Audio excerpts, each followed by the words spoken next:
चिनारी पटेल जी Canada से। राधे राधे महाराज जी। महाराज जी, आस्था और तर्क के बीच का नाजुक संतुलन क्या है? आस्था और तर्क। देखो, आस्था होती है हृदय से और तर्क होता है बुद्धि से। अगर शास्त्र सम्मत तर्क किया जाए किसी बात को जानने के लिए तो वो तो स्वीकृत है, लेकिन अगर किसी बात को अपमानित करने के लिए तो फिर वो वितर्क हो जाता है। और तर्क वितर्क फिर वो परमार्थ नहीं होता, वो लड़ाई झगड़े का रूप रख लेता है। किसी बात को समझने के लिए तर्क किया जाए तो युक्ति संगत है और सम्माननीय है कि ऐसा हुआ तो फिर ऐसा कैसे हो सकता है, फिर ऐसा कैसे हो सकता है, तो ये बौद्धिक धरा से होता है।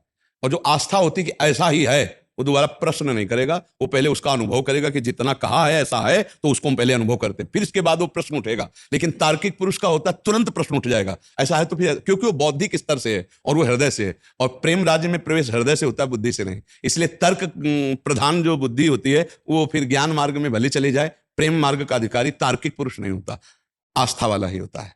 जो सुना उसे स्वीकार कर लिया, बस वो तभी साक्षात कर पाता है।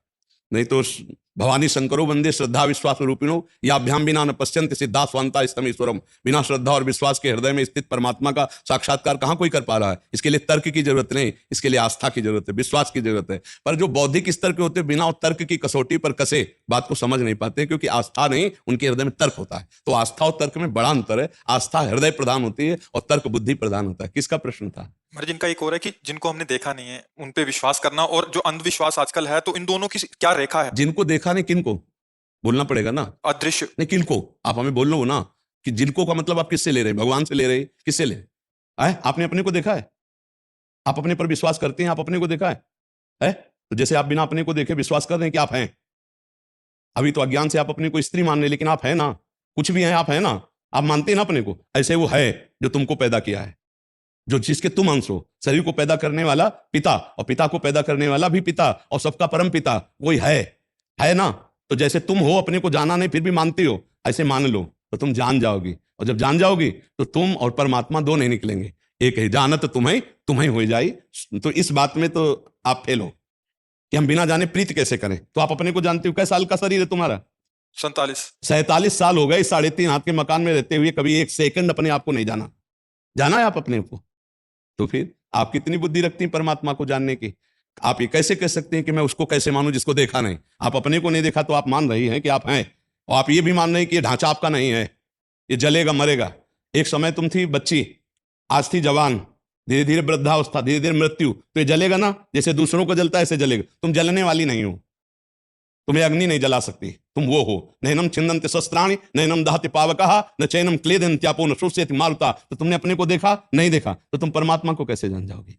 इसलिए नाम जप करो और संतों की बात मान जाओ, तर्क करने की जरूरत नहीं। आगे कौन सा प्रश्न है? और उनकी आपने कहा था कि हट किया जा सकता है, प्रभु से रो के हट किया जा सकता है। हाँ, करना चाहिए। तो हट करो तो राधा मिल जाए, हमारी श्री जी मिल जाएंगे। हे, मनुष्य जन्म मिला है भगवत प्राप्ति के लिए। हट करो। रुदु सुश्रम राजन कृष्ण दर्शन लालसा तो तासा महावीर भूत छोरी इसमें मान मुखाम्बुजा पीताम्बर धरा सर्वी साक्षात मनमत मनमता। जब सब गोपियां मिलकर रोई तो उन्हीं के बीच में श्री कृष्ण प्रकट हो गए। नहीं हो गए? हम जो चाहें वो कर सकते हैं, ईश्वर के अंश है, पर हमारी चाह में दम हो जाए तो भगवत प्राप्ति हो जाए, श्री जी मिल जाए, लाडली जी मिल जाए। अगर राधा राधा जपो रोज श्री जी के लिए तो श्री जी मिल जाएगी। बहुत करुणामयी है। ये मनुष्य जन्म मिला ही भगवत प्राप्त। हम अपनी शक्तियों को खो चुके हैं, भूल चुके हैं, उसी को हम जगाने के लिए बार बार कहते हैं नाम जप करो, सदाचरण करो। तुम्हारे अंदर जो हमारे अंदर पंचभूत वही तुम्हारे पंचभूत, जो हमारे अंदर प्रभु वही तुम्हारे अंदर प्रभु। अंतर क्या हो गया है कि तुम्हारे अंदर प्रभु काली कमली लगा के ओढ़ रहे के सो गए हैं, और हमारे अंदर प्रभु जग के बैठ गए हैं। अंतर इतना है, जग गए इसलिए तुमको लगता है कि हमारे अंदर प्रभु नहीं, पर तुम्हारे अंदर प्रभु चौड़े से आराम से सो रहे हैं। इसीलिए कहते बार बार पुकारो जग जाएंगे।